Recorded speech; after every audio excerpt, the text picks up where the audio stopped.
first thing we're gonna do, take off our shoes, feet. So when we do this, we're trying to break up the plantar fascia on the foot. So we're basically kind of focusing on the midfoot when we do this too. When you do this, you want to do, until you feel something change, or I like to kind of think of it in like, count to 10, 10 reps on each. And so I'm going a little fast, but you kind of want to do it slow. The slower you do this, and the same thing with other foam rolling stuff, the better it's going to be for just the muscles and everything. So that's what you want to do. So this is the knee. We're doing so the knee that you have up, you're gonna place the ball underneath, and that's gonna get your performance. And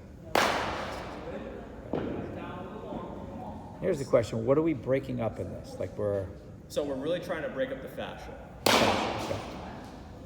The fascia. So what happens is when you get tight, a film of fascia is created over the muscle, and that could be, depending on where the muscle is, it can really cause tightness, and then it could also cause different kinds of imbalances in your muscles. Kind of where your leg and midsection kind of connects.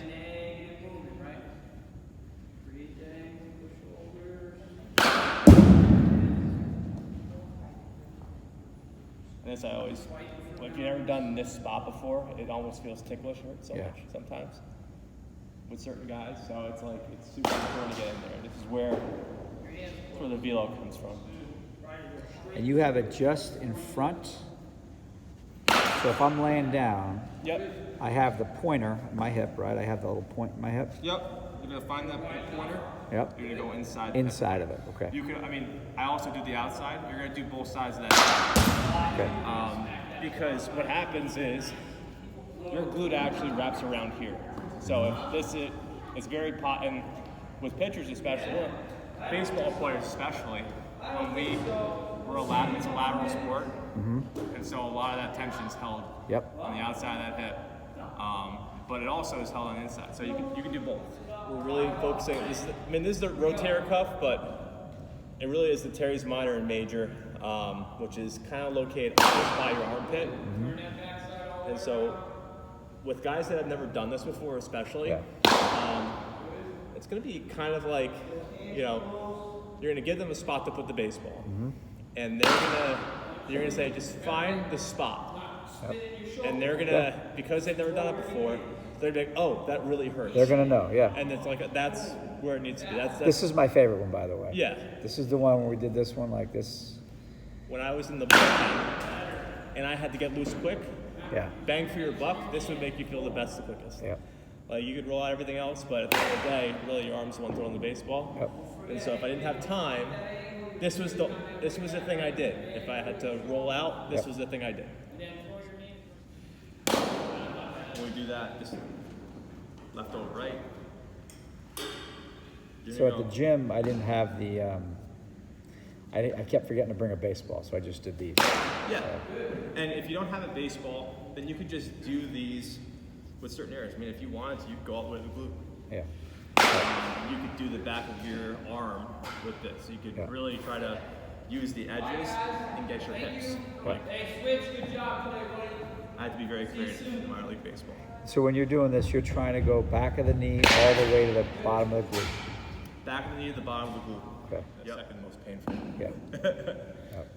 IT bands are probably worse, but when you're doing your quads, if you want to isolate one, guys aren't going to do that initially. So if you want to do both, just have both legs out, go knee to hip, all the way down. But if you want to isolate one, throw one leg over, and that'll help you isolate one. Guys probably need to start with 2 at a time, like this.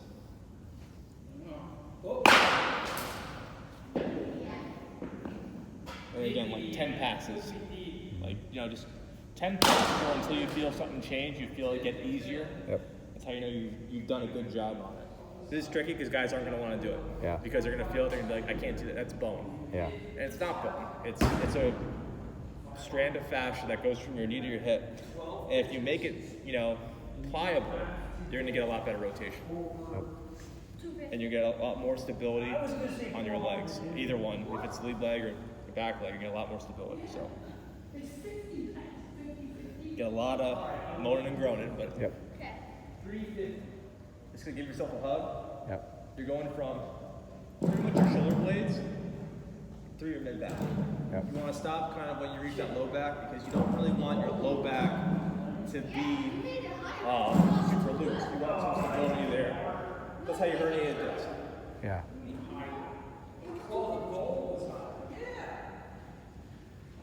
And then the last one, lat. So what we're gonna do is we're gonna lay here. And all you're gonna do is hold it. We didn't do this one when I did, but you're gonna hold it. And all you're gonna do is roll into it and just feel that lat muscle kind of roll over. It's gonna feel really uncomfortable, but it's another spot that baseball players, throwers in general, get really tight.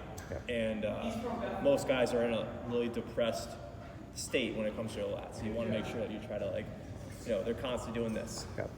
And so we want to kind of work on that muscle tissue in there.